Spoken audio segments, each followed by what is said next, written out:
Laing sa beneficiaries na dakpan sa mga operatiba sa Criminal Investigation and Detection Group kung CIDG-7 human gamita ang ayuda sa sugal. Katarungan sa mga dinakpan, naglingaw-lingaw lang kuno sila. Ano yung report? Ana sa buhatan sa Criminal Investigation and Detection Group, CIDG-7, kining tulo ka mga dinakpan gikan sa Barangay Buhisan sa siyudad sa Sugbo.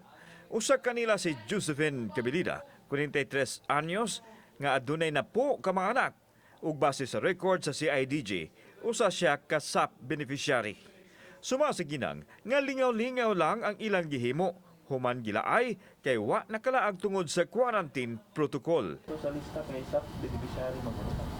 Hindi, sir eh. Apil sa nadakpan nga nagsugal og tungit silang John Ronald Hirongay ug Pat Villadar ang kasugal ni Cabilida. Nagdumili sila sa pagpa-interview. Usually, pag ipangutanon nimo ang ilahang tubag ini, lingaw-lingaw ra man ning amo sir.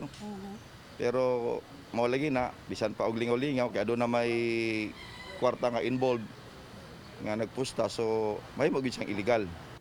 Una nadakpan sa CIDG ang tulo usab ka babae sa dakbayan sa Toledo. Usa kanila sa beneficiary. Dulaan sa 20 ka mga tao na ang nadakpan karon sa CIDG sa managlahing dapit tungod sa sugal. Sa tulo, isa niini ang kining ginatawag nato nga SAP beneficiary. Mao si Guillermo Alquesa. Og diin na kining tulo nagdakpan dia sa mismong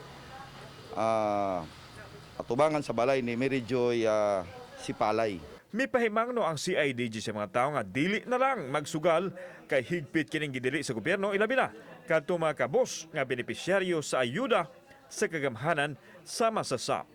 Kauban si Marlon Melgaso, ako si Alan Domingo, Balitang Bisdak.